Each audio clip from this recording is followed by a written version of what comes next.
O agro só sobrevive se tiver alguma ajuda maior. O governo federal sabemos que mais prejudica do que ajuda, levando produtores rurais à procura de incentivo e crédito. É onde entra o cooperativismo. No programa de hoje, vamos falar sobre o setor em Minas Gerais. Assista agora A Força do Agro com Joyce Maffezoli. Alex Cavalcante Gonçalves é técnico agropecuário. Um prazer recebê-lo para falar um pouquinho de Minas. Prazer é todo meu, mais uma vez, podendo falar, do agronegócio do sul de Minas, essa região tão encantadora que é o celeiro. Se o Brasil é o celeiro do mundo, o sul de Minas é o celeiro do Brasil. E não é para qualquer um, né? É difícil até conter emoção e sentar nessa cadeira onde tantas celebridades passaram por ela. Eu acho que nem sou digno de estar aqui com você, Joyce, mas agradeço o convite. Imagina, claro que é digno, todo mundo que passa por aqui é digno, porque a gente tem que trazer o campo para a cidade para o campo, né? Porque nós somos, o agro é uma coisa só, nós somos agro, a gente vive do agro, e nós vamos falar um pouquinho sobre o cooperativismo no agro, seja de crédito ou de produtos, é uma das engrenagens importantes para o desenvolvimento econômico das cidades, principalmente do interior. Aqui vamos falar especificamente sudoeste e sul de Minas, são essenciais, principalmente em meio aos desafios de concorrência interna e externa, como é o caso do leite, que nós também vamos falar aqui. Nós já falamos em outros programas aqui, mas sempre é bom lembrar. Fala pra gente, Alex, qual é a diferença entre o cooperativismo de crédito, especificamente, comparando com o banco tradicional? Eu vou falar sobre essa questão lembrando da minha história quando eu comecei no cooperativismo. Eu tive a oportunidade de muito jovem trabalhar no Cicobi, da minha cidade, que a presidente era Margarida Maria Lacoque. E eu lembro, e isso é fato, hoje uma das referências do cooperativismo no Brasil, principalmente o cooperativismo de crédito, que inclusive já é referência até mundial, é o Saroncred, de São Roque de Minas, presidido pelo João Carlos Leite, o Joãozinho, que é um cara que precisa estar aqui no seu programa. Esse sim sabe muito de cooperativismo. E eu lembro que o Joãozinho procurou a presidente do banco da nossa cidade, que era o Cicobi Credialp, a dona Margarida Maria Lacoque, que era uma pioneira. Infelizmente, nós perdemos a Margarida esse ano. Foi uma grande perda, para o cooperativismo regional nosso. Mas eu lembro que o Joãozinho fez uma pergunta para a Margarida. Margarida, São Roque, a gente não tem banco, os bancos não querem ficar em São Roque, a gente não tem acesso por rodovia, a gente não tem banco e todo mundo aqui faz 18 anos, quer ir embora estudar. Eu quero abrir uma cooperativa, como que eu faço? Lá não tem ninguém formado. É tão interessante que uma cidade de 6 mil habitantes tinha apenas 2 pessoas com curso superior. E a Margarida, sabiamente, olha para o Joãozinho e fala, você tem gente? E o Joãozinho, por quê, Margarida? Se tem gente, você consegue abrir uma cooperativa de crédito. E essa é exatamente a grande diferença que existe da cooperativa de crédito para o banco convencional. Na cooperativa de crédito você trabalha com pessoas, a assembleia é feita por pessoas, lá está o filho do produtor, o irmão do produtor, o produtor é dono da cooperativa de crédito. E o melhor de tudo, no final do ano você faz as sobras e essa sobra tem dono, que é o associado. No banco não, o banco ele só visa o lucro, só o dinheiro, só o financeiro. Quem é cliente de um banco que consegue conversar com o banqueiro? Ninguém. Então a diferença entre cooperativismo de crédito de forma assim, não muito científica, não muito técnica, mas de uma forma que as pessoas possam compreender, é que a cooperativa de crédito é feita por pessoas. E você conversa com as pessoas e o associado é dono do próprio negócio. E o produtor de pequena propriedade tem vez, tem espaço, ele é bem recebido, ele é bem tratado, ele tem crédito, coisa que o banco tradicional às vezes não destina, porque ele olha o tamanho da propriedade. Embora o Banco do Brasil ainda seja um grande credor do agro, mas nós temos um desgoverno que enxerga o produtor rural, infelizmente o governo do PT enxerga o produtor rural como inimigo da nação, diferente do cooperativismo de crédito, que enxerga o produtor rural, o seu associado, como dono do negócio, e entende que ele vai movimentar a economia local. E é por isso que deu certo. E é por isso que hoje, no Brasil, com mais de 5 mil municípios, mais de 70% desses municípios têm menos de 20 mil habitantes. E 57% desse território tem uma cooperativa de crédito. Você fala com o gerente, você toma café com o gerente, você pode almoçar com o gerente vai na sua casa, vai na sua propriedade. Isso é o Brasil. Sabe quando você vai conseguir isso no Banco do Brasil? Nunca. Você é ou não é, você é apenas um número. No cooperativismo de crédito, não. você é enxergado como pessoa. Aí é que está o grande valor, porque o cara que... Se a gente começar, por exemplo, a história do café, quando Francisco Paleta Neto traz a primeira muda de café para o Brasil no Suriname, e o café domina de 1890, ali no final da escravidão, aí acabam-se os escravos, a gente precisa de uma imigração italiana para poder fazer a colheita. Até 1930, 1950, o café era o único produto da agricultura que mantinha o Brasil de pé. Quando você tem essa época, ainda era complicado. Mas depois disso, com Alisson Paulinelli, a criação da Embrapa, investimento em ciência, e a gente passa de ser um país importador de alimento e passa a ser um dos maiores exportadores de alimento, aí o governo começa a mudar o olhar. Num governo militar, do Médici, você começa a ter esse olhar clínico e entender que, embora a gente seja um país, para muitos, subdesenvolvido, a gente entrega muito mais para o mundo do que um país europeu. Então, o pequeno produtor, respondendo a sua pergunta, ele é valorizado e ele contribui para a economia local, o que representa mais de 70% dos brasileiros. Então, tá aí a resposta, né? Exatamente, porque o pequeno e o médio juntos, né, eles são a maioria e eles que colocam comida na mesa do brasileiro, né? Eu costumo dizer que se a mesa do colarinho branco tá farta, é porque tem alguém lá na roça que levantou às 4 horas da manhã, tá no cabo da enxada ou no lombo do trator. Hoje nem tanta enxada, graças à tecnologia, né? Mas tem alguém lá na roça trabalhando para isso. Hoje eu estava vindo e eu pensei isso, falei com o presidente lá, com o Joãozinho do Sicol Vecim João, falei com o Fernando, eu até chamo o Fernando de Google, porque sabe tudo de cooperativismo. Se você digitar no Google, o Fernando responde antes do Google, tudo sobre cooperativismo. Eu falei com ele o seguinte: Fernando, eu estou indo para a Avenida Paulista, que ao lado da Faria Lima é a maior concentração econômica do Brasil, e tudo que você vê na Avenida Paulista depende do produtor rural. A sua roupa aí é algodão. Hoje o Brasil é o segundo maior exportador de algodão do mundo. Para ele voltar como roupa da indústria, precisou de tecnologia. Então a gente deixa de ter esse olhar de país que só produz coisas no setor primário. Olha a importância do produtor rural, que muitas vezes é crucificado pelo desgoverno como inimigo do meio ambiente. O Brasil...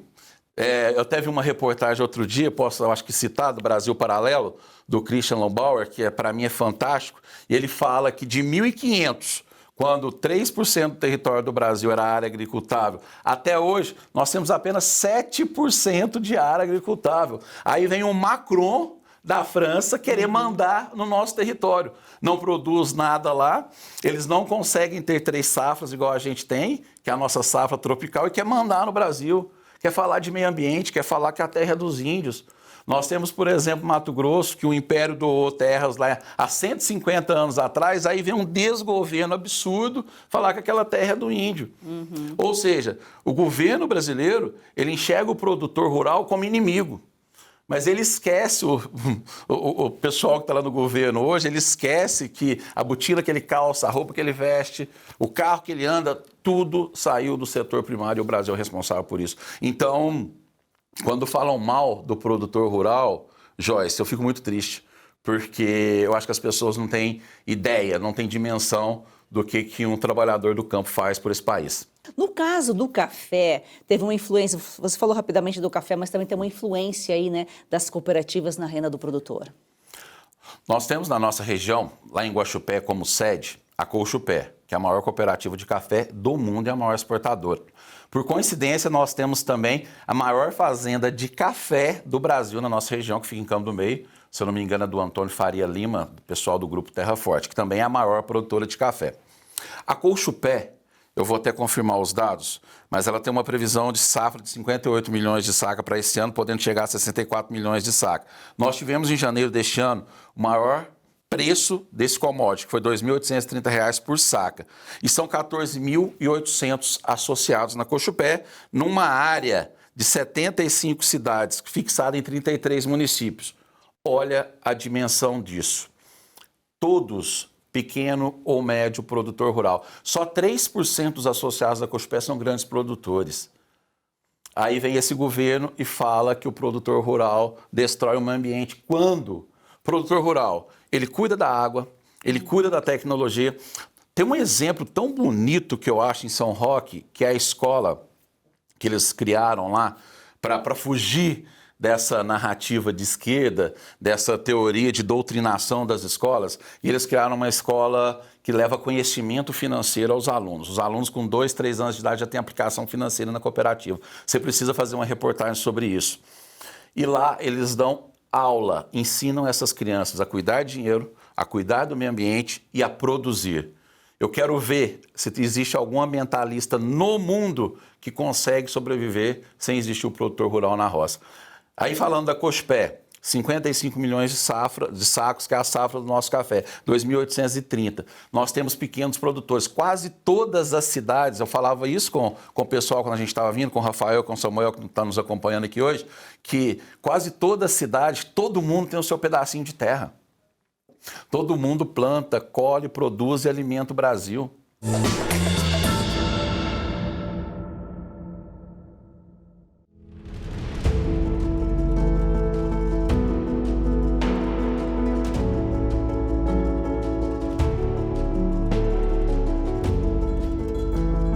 A verdade é uma só, mas diante de tantas mentiras, é preciso trabalhar duro todos os dias para que ela não se perca.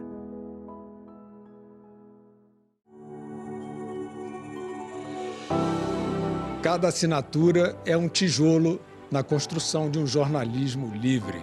A Oeste não recebe um centavo de dinheiro público. Nossa independência é garantida por você. Nosso maior objetivo é fazer com que os fatos apareçam. Porque a verdade às vezes desmaia, mas nunca morre. Aqui na Oeste, a informação é livre. Somos a voz de milhões de brasileiros. Essa independência editorial só existe quando se tem quem a sustente.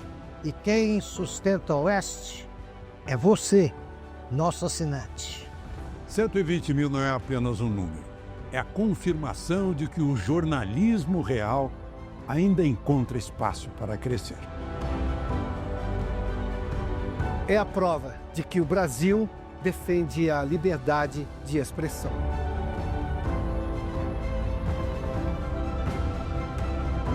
Quando você assina a Oeste, você ajuda a construir um país mais bem informado.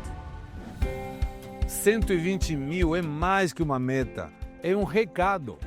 É o aviso de que não existem narrativas capazes de apagar os fatos. E que a verdade continua viva. Assim como o jornalismo.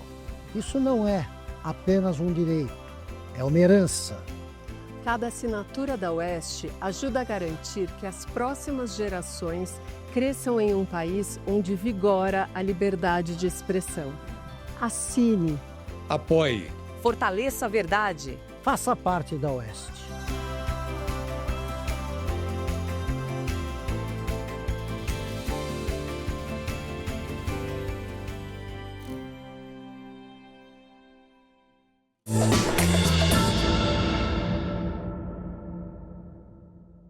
Aqui nós falamos em produtor, governo, inimigo. O governo a gente sabe que é o inimigo do agro. Vamos falar um pouquinho dos produtores de leite, que né, é um estado grande produtor de leite, derivados do leite.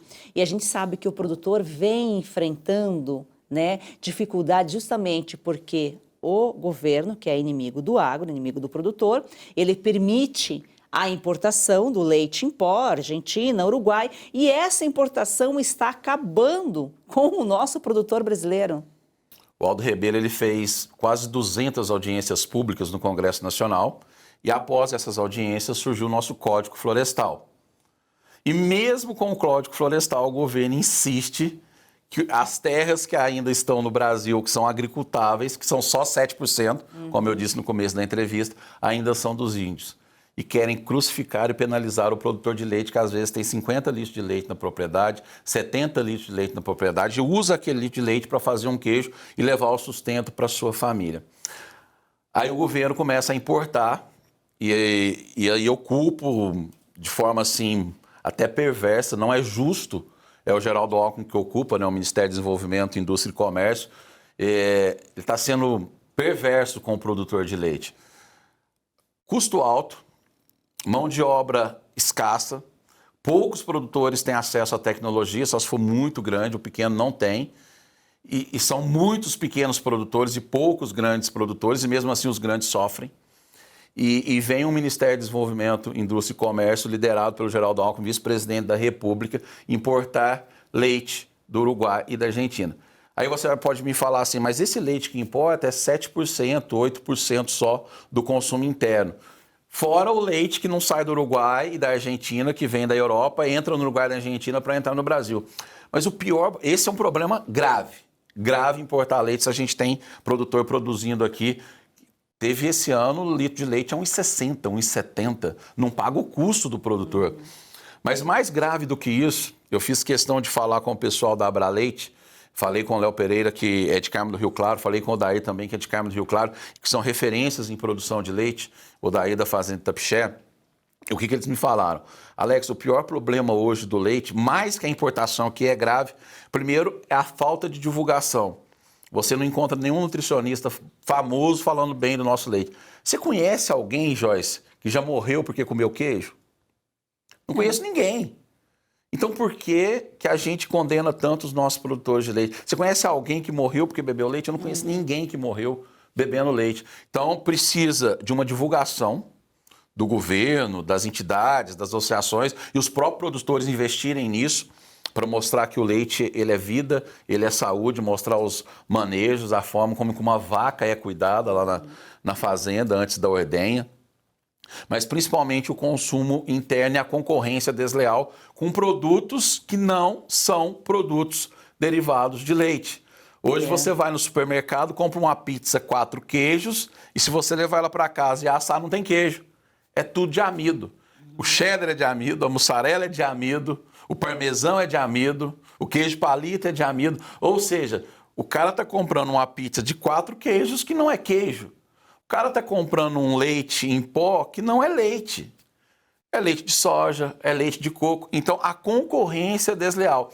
O que o Geraldo Alckmin deveria fazer? Eu não sou dono da verdade, mas pelo menos colocar em patamar de igualdade. Poderia pelo menos ser justo, honesto com o produtor de leite. E lá na embalagem, na hora que eu comprar, está falando assim, ó, pizza de 4 queijos, mas não é de leite. Leite de coco, não é leite. É origem vegetal. Exatamente. E o leite que a gente está defendendo, e que sustentou esse Brasil por muito tempo e sustenta até hoje, o produtor rural, é leite de origem animal. Nós temos um problema grave no Brasil. O leite da canastra, o queijo de leite cru da canastra, nós ganhamos o prêmio de melhor queijo do mundo. Patrimônio imaterial da humanidade reconhecido pela Unesco.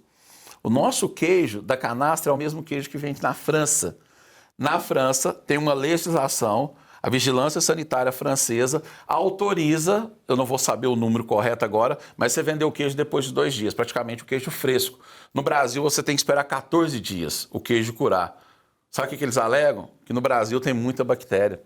Aí esse mesmo pessoal que está dentro de uma sala com ar-condicionado, falando que o queijo de leite cru da Serra da Canastra está cheio de bactéria, vai lá na França e compra o mesmo queijo. O de mesmo 2 dias. queijo, exatamente. Come, faz ceia e não morre.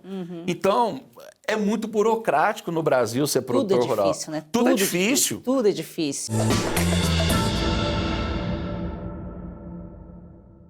Você já perdeu as contas de quantos comprimidos toma por dia para tentar aliviar suas dores? Cansado dos efeitos colaterais que isso causa no seu corpo? Como dor nas juntas, nas costas, nas pernas, dor para levantar, até para dormir. A verdade é uma só, você merece se sentir bem de novo e isso é possível. Com certeza, é isso mesmo. A Vitae Gold traz para você um produto completo de verdade. O Vitae 7 em 1 é uma fórmula com 7 ativos mais indicados por especialistas, agora em apenas 2 cápsulas por dia. Chega de tantos remédios, mais praticidade, mais saúde e menos dor. É isso aí, imagina só, fortalecer os seus ossos, reduzir as inflamações, proteger os seus músculos e cartilagens, recuperar a disposição e ainda reforçar a sua imunidade. Tudo isso com uma fórmula natural, com comprovação científica que age de verdade onde a dor começa. E a nossa querida Lucinha Lins já incluiu o Vitae 7 em 1 na rotina. Vamos ver o que ela conta pra gente. Cansada de tomar vários comprimidos por dia, não é mesmo? Eu também. Por isso a Vitae Gold tem agora o Vitae 7.1.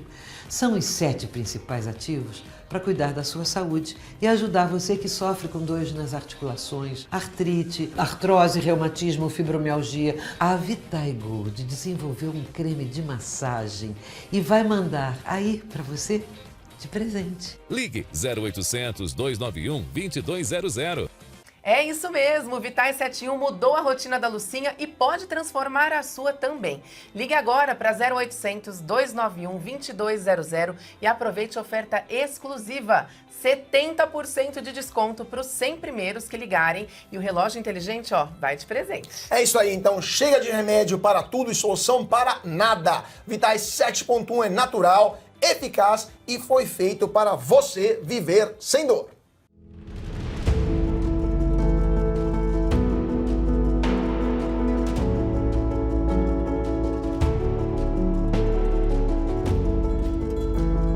A verdade é uma só, mas diante de tantas mentiras, é preciso trabalhar duro todos os dias para que ela não se perca.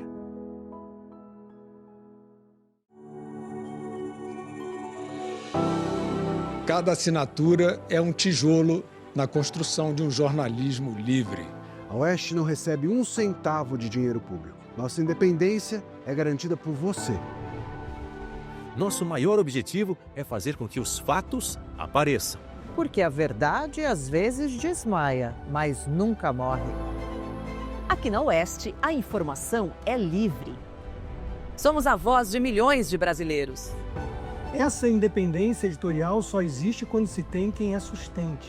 E quem sustenta a Oeste é você, nosso assinante. 120 mil não é apenas um número. É a confirmação de que o jornalismo real ainda encontra espaço para crescer. É a prova de que o Brasil defende a liberdade de expressão.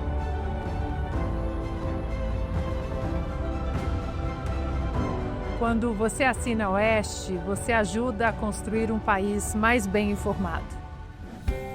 120 mil é mais que uma meta, é um recado. É o aviso de que não existem narrativas capazes de apagar os fatos. E que a verdade continua viva. Assim como o jornalismo.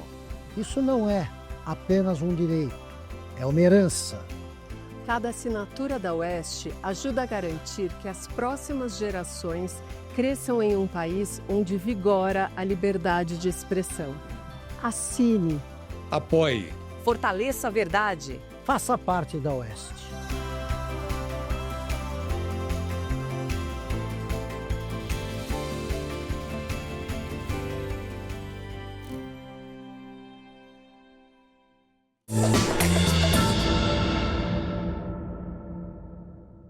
Por falar em canastra, esse território é uma potência, né, cultural, econômica e é uma região estratégica, né?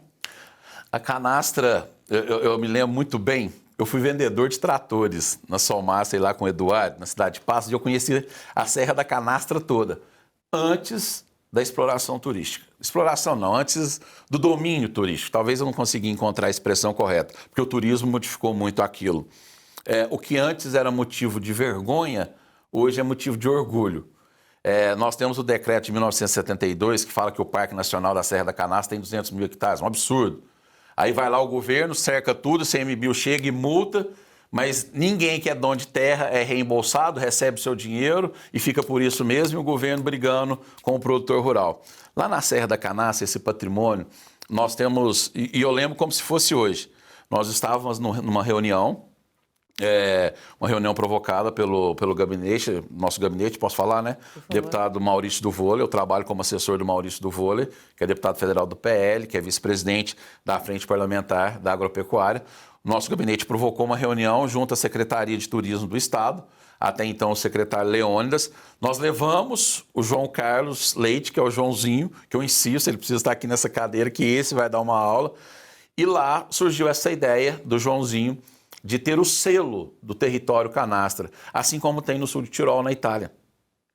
Aí eu trouxe para você esses presentes. Isso tudo é território canastra. Olha só, isso aqui é um café Catuaí da Canastra.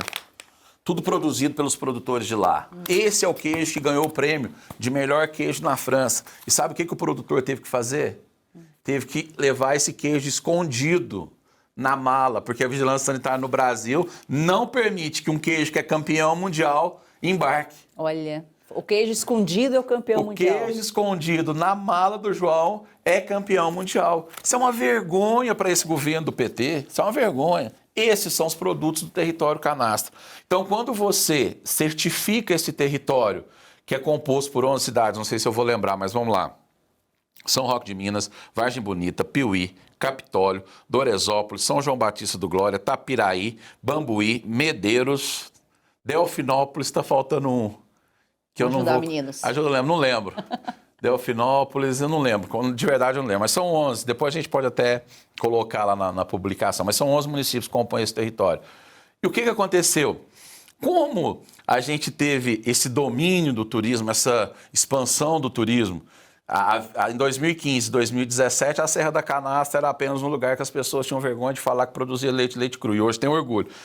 De lá para cá, mais de 600 mil pessoas todos os anos visitam a Serra da Canastra. Hoje você vai na Serra da Canastra, é só carro importado, 4x4, elite da elite, classe A.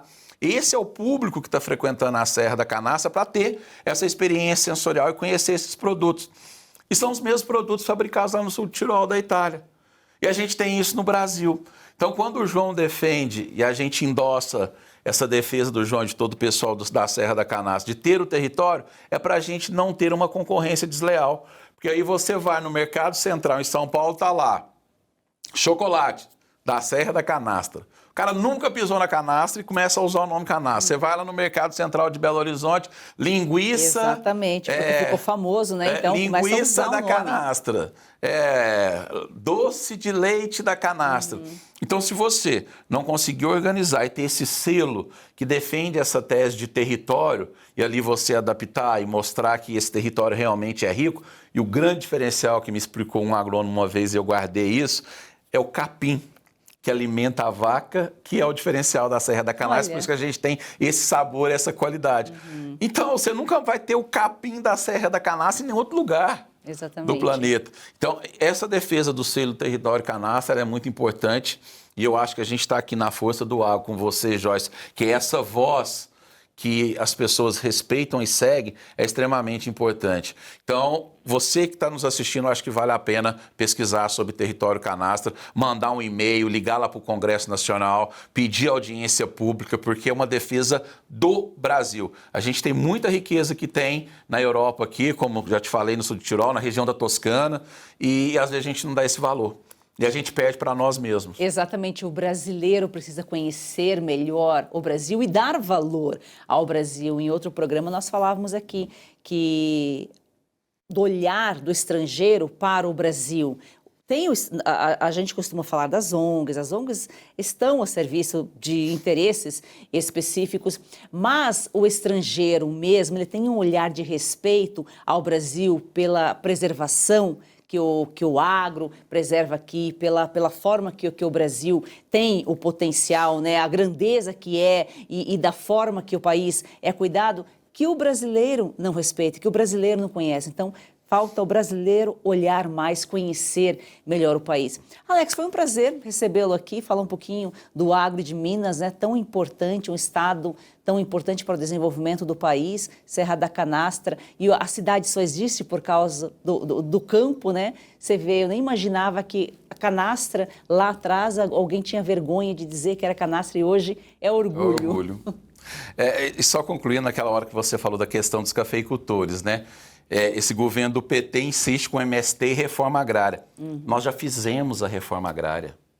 A reforma agrária é feita quando você vai lá no sul, no sudoeste de Minas, e vê que toda família séria, honesta e trabalhador, porque o cara que invade terra, ele é preguiçoso e bandido.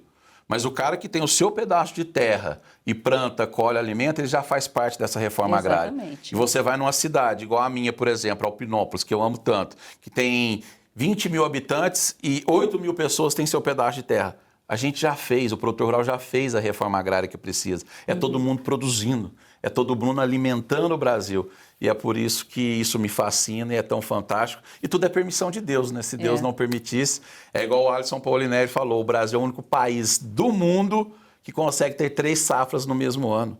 Ninguém consegue. E a gente ainda tem outras tecnologias que podem ser exploradas. A gente ainda pode pensar em plantar no Pantanal, na Floresta Atlântica. O Brasil tem tanto, mas tanto para produzir. E, infelizmente, a gente precisa de mais Alisson Paulinelli, que não existem mais. Mas a gente precisa mudar isso. E eu acho que o começo dessa mudança é o ano que vem, 2026, trocando esse governo. Com certeza. Gratidão. Até a próxima.